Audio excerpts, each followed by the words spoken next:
Hey there. Thanks again for joining us for another Stride Souls Go Live. I am CEO and co founder of Stride Souls, and I'll let Zach introduce himself as well. Hey, I'm Dr. Zach Carton. I'm the Chief Medical Officer and other co-founder of Stride Souls. Pleasure to be here with you, man.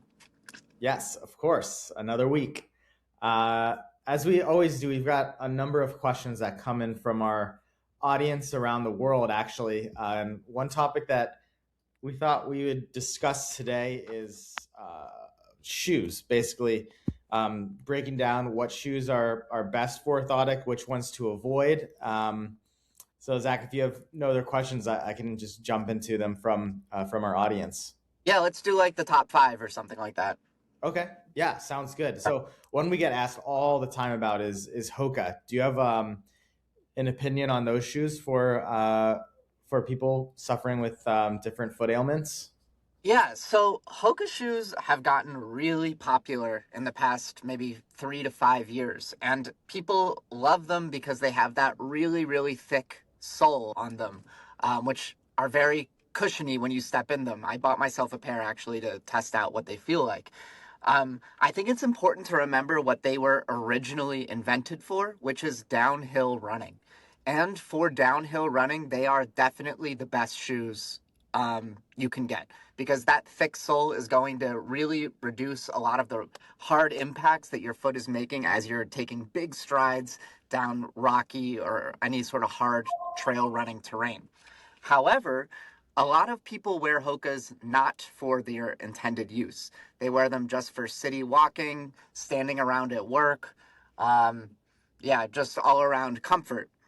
And while they are initially comfortable, they pose a lot of risk because that soft sole allows you to stand in ways that and walk in ways that may not be the most um, physiologically correct for your foot. The key example is if you have a very thick sole over the heel, you're going to do a lot heavier heel striking with each step than you would otherwise with a normal kind of thin sole shoe. While that isn't a problem day to day, over time, that hard heel strike, even though it's padded, puts pressure up your kinetic chain. It puts a lot of pressure on the heel, ankle, knee, all the way up to the lower hip and back. And it's no surprise that when people come into clinic with lower back pain and I look at their shoes, 5 times out of 10, it's a Hoka, and the other 5 times, it's usually a really thick soled shoe. And they think it feels good in the short term, but in the long term, it actually runs the risk of injury. So, not good for people who are standing around all day. There's better options.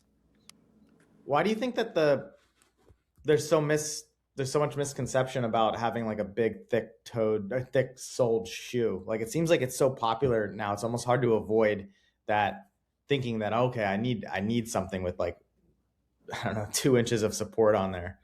Yeah, well, I think it's two things. One, it's kind of in fashion right now. These the ugly, chunky sneaker is definitely in. But then the other thing is they do feel very soft and cushiony when you first put them on. So right away you're thinking, "Oh my God, these are so comfortable. I don't want to take them off." Um, which might be true in the short term, but it's kind of like instant gratification yields bad things later on.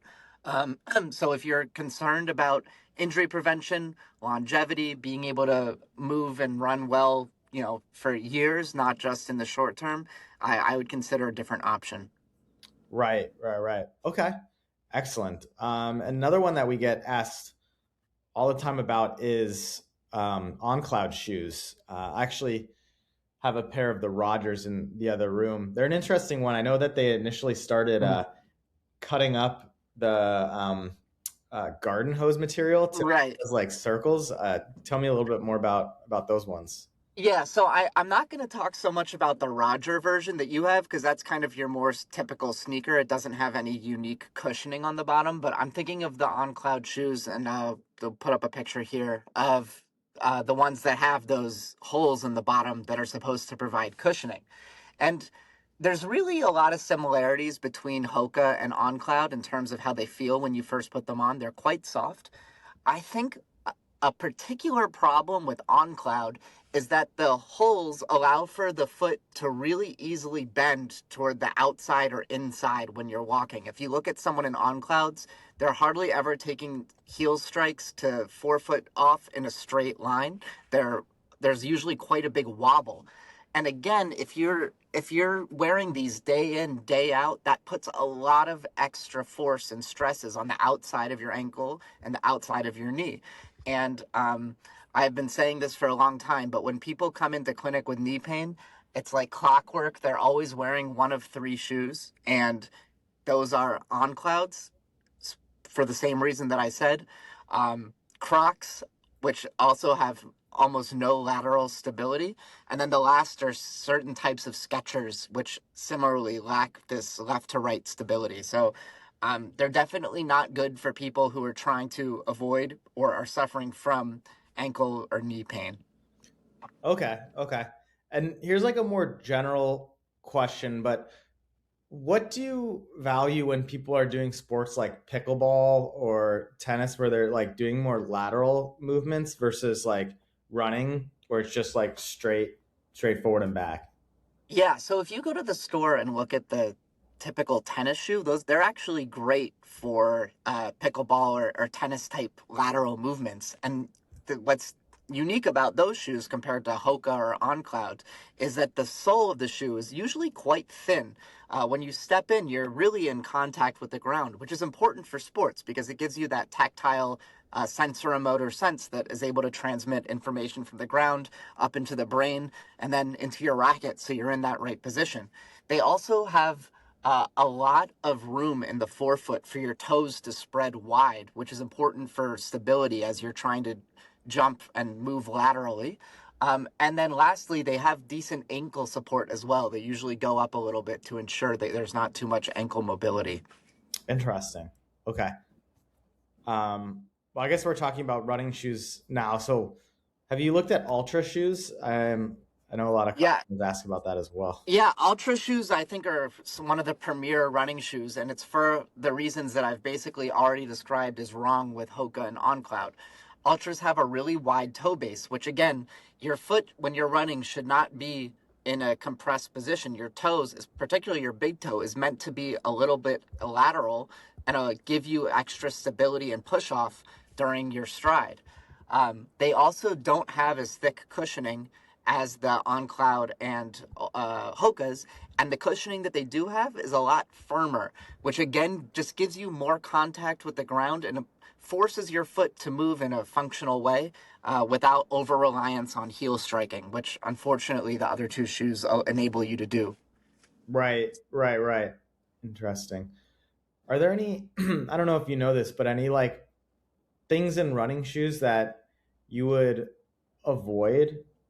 Yeah, so if the sole of the running shoe is too soft, you're really setting yourself up for failure because what it's going to do is it's going to be too forgiving to improper mechanics. Hmm. Like when you run barefoot, that is the way your body is intended to run. Now, of course, running barefoot is dangerous because there's glass, there's rocks. You can't do that in a normal everyday life.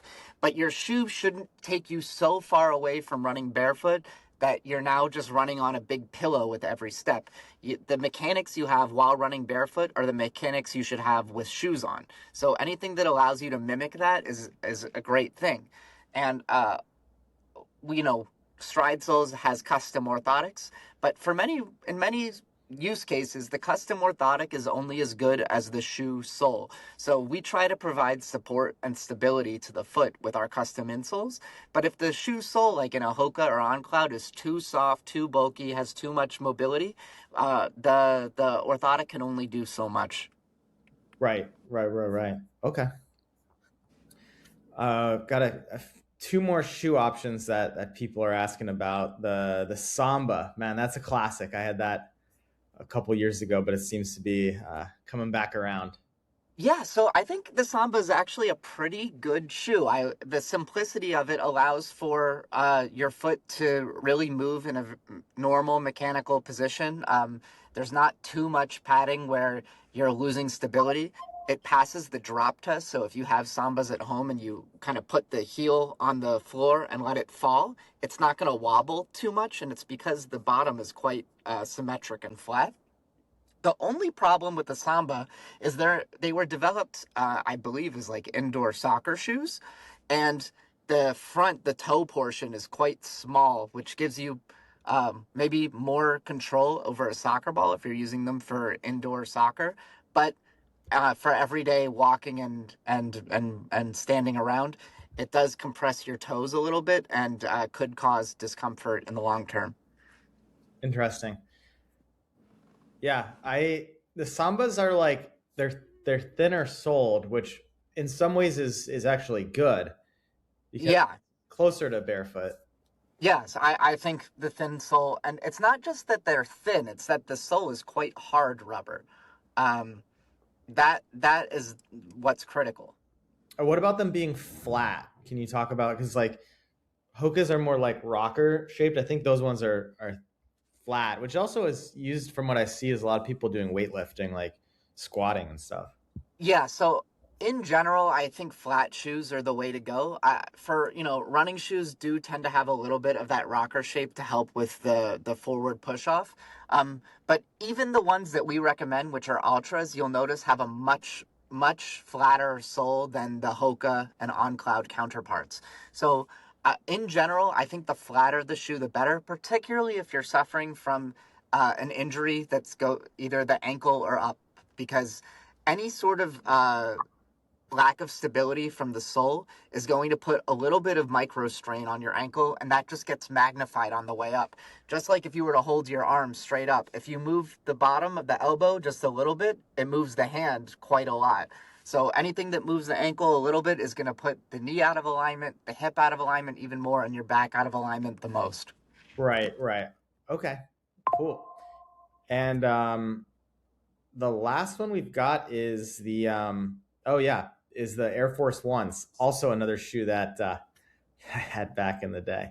Yeah, so Air Force Ones are kind of like a chunkier Samba, right? They have a similar type of sole material, and they they have the similar sole material, but a little bit thicker. And in general, I think the Air Force One is a great everyday shoe, and they're also great with orthotics. The rigid sole is able to accommodate any sort of structural changes the orthotic does without dampening the effects by being too soft. They're also quite flat on the bottom, which we've already discussed the benefits of that. And I think importantly, they're still very much in style, so you don't have to sacrifice comfort for looking cool. Awesome, awesome. Okay, we've got the five shoes. If somebody has a question about what shoes to wear with their insoles, what should they? How should they approach us? How can they get in contact? Yeah, they can reach out to us at team@stridesoles.com, and we will answer within a couple hours at most. We're usually quite quick. And we also would recommend people to go to our website and check out our blog where we write and talk about this sort of thing every week. Yeah, that's right. So if you go on the homepage and then hit education, we have got all of the most recent videos here actually updated in the latest posts. So that's great for everybody to take a look at. Yeah. Well, thank you so much, man. Fun conversation. Looking forward to chatting next week. Alrighty, thank you so All much. right. Talk to you later.